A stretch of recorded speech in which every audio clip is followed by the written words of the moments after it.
Anti-government protesters have continued to occupy Kiev's Independence Square, a day after European leaders made renewed calls on Ukraine to sign a cooperation deal. Protesters on Saturday night demanded President Viktor Yanukovych's resignation over his decision to snub the agreement, in favor of closer ties with Moscow. Al Jazeera's Jennifer Glasse, reporting from Kiev, said the protesters are gearing up for a larger protest planned on Sunday. "This protest is in full strength and the numbers are growing," Glasse said.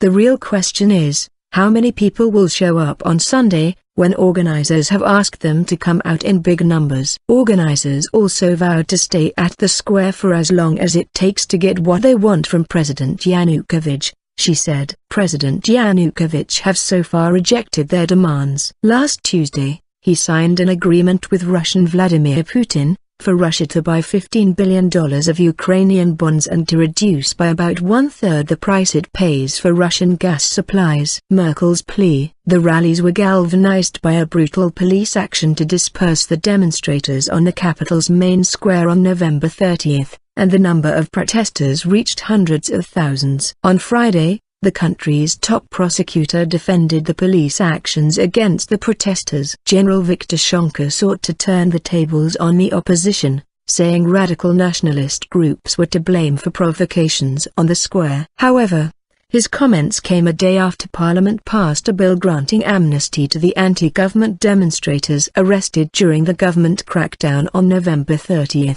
that has led some protesters like Vasyl Wozniak to believe momentum is beginning to turn. However, gradually, "We're waiting for some positive movements, they are going very slowly," he said. "There was a decision for amnesty of our arrested guys. Another decision will come soon to stop political chasing. There are some achievements." German Chancellor Angela Merkel has also now added her voice to those calling for the peaceful protests to continue with no further threat of a crackdown.